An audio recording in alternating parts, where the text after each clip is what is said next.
Digaji 7 kali lipat, TKA Cina sengaja didatangkan untuk habisi pribumi dari bumi pertiwi. Direktur IRS, dengan pendidikan setara, TKA Cina digaji 7 kali lipat dari pekerja lokal.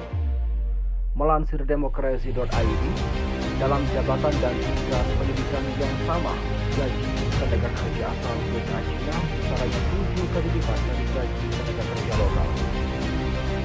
Begitu laporan tertulis yang dirilis Direktur Indonesia Resource Statistika Copyright Marwan Batubara. Rata-rata gaji Cina sebesar 21 juta rupiah, sedangkan untuk tenaga kerja lokal dengan standar UMR berkisar 3 juta rupiah, ujar Marwan Batubara. Dikatakan Marwan, mayoritas TKA Cina yang bekerja di Indonesia merupakan lulusan SD, SMP, dan SMA. Namun gaji besar mereka dengan berkisar 15 juta rupiah hingga 35 juta rupiah per bulan. Nestapa bagi tenaga kerja lokal bukan saja soal gaji. Kata Marwan, peluang kerja tenaga kerja lokal juga tidak besar dengan banyaknya TKA yang datang. Dilematika pekerja lokal dan nasional di smelter milik Cina dan konglomerat oligarki saat terakhir. Kesempatan kerjanya mereka terbatas karena porsinya dirampok oleh TKA Cina standar. Pengamat buka-bukaan soal gaji satpam asal Cina berlipat-lipat dari tenaga kerja lokal. Pengamat tenaga kerja Indonesia Marwan Batubara mengaku memiliki data perihal tenaga kerja asing TKA asal Cina. Data-data tersebut diakui Marwan sebagian telah dipublikasi di beberapa media. Rezim begitu strict terhadap warga negara, tapi terhadap TKA asal Republik Cina atau TKA Cina ini terjadi sebaliknya, kata Marwan. Marwan menyimpulkan perlakuan khusus rezim Presiden Jokowi terhadap TKA Cina ini kemungkinan untuk mempersatukan pemerintah, pengusaha, dan investor asing khususnya Cina. Marwan pun menyentuh Menko Kemaritiman dan Investasi Luhut Binsar Panjaitan.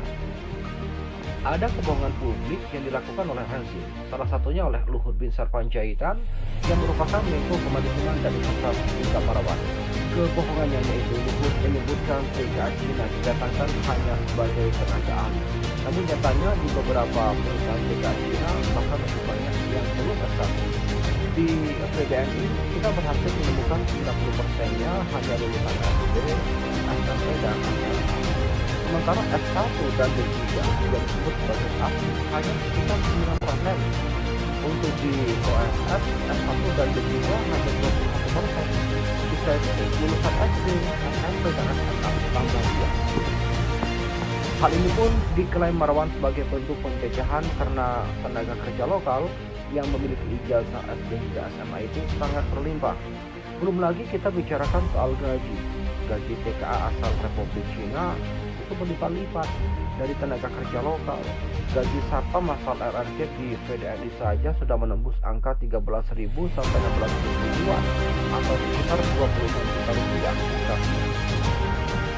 Soroti tingginya gaji TKA Cina di Indonesia, ini jelas menghina rakyat Indonesia. Kehadiran tenaga kerja asing atau TKA Cina di tanah air tidak memberikan manfaat ketidakadilan dari segi keterampilan, tapi juga dari pendapatan. Ketidakadilan itu diurai langsung para aktivis produksi aksi menyelamatkan Indonesia atau KAMI saat berkunjung ke Komisi 9 DPR RI di Bundaran Senayan, Jakarta. Rombongan kami yang hadir antara lain Marwan Batubara, Adi Masardi, Saudidu, MS Laban, Gede Sriana, Radar, Baskoro, dan Sadu. Mereka diterima dengan baik oleh Wakil Ketua Komisi 9 DPR Melki Lakalena dan anggota Komisi 9 seperti Sri Meliana, Krisdayanti, Neti Aher, dan Mesak Nirin. Dijelaskan Marwan Batubara, meskipun bekerja di Indonesia, gaji TKA Cina lebih besar signifikan dibanding gaji pekerja pribumi. Hal ini mengusik rasa keadilan sekaligus menghina rakyat Indonesia. Dia mengambil contoh pada smelter Virtue Dragon Naikan Industri atau VDNI yang setoran gaji bulanan sekitar 27% TKA menerima 15 juta hingga 20 juta rupiah, 40% menerima 21 juta hingga 25 juta rupiah, 16% menerima 26 juta hingga 30 juta rupiah, 5% menerima 31 juta hingga 35 juta rupiah, dan 4% menerima 36 juta hingga 40 juta rupiah. Hal hampir sama terjadi pada skema toko ASNAS, Amerika Serikat, SNT dan ASNAS yang memperoleh gaji besar dengan kisaran antara 15 juta rupiah hingga 35 juta rupiah, ujarnya. Untuk jenis pekerjaan yang sama, sambung Marwan, gaji TKA Cina ini jauh di atas gaji pekerja pribumi lulusan SD hingga SMA yang hanya berkisar antara 4 juta hingga 5 juta rupiah, sudah termasuk lembur. Nasib pekerja lokal dan nasional di smelter milik Cina dan konglomerat oligarkis memang tragis. Sudahlah, kesempatan kerjanya dibatasi atau dipangkok TKA Cina, gajinya pun umumnya super rendah dibanding gaji TKA Cina. Kita terjajah hidupnya sendiri, demikian Marwan sekarang. Mohon kepada pihak terkait, pihak berwajib dan pihak yang bersangkutan untuk mengklarifikasi kebenaran berita ini. Tapi hanya melansir dan memberitakan adalah yang memutuskan.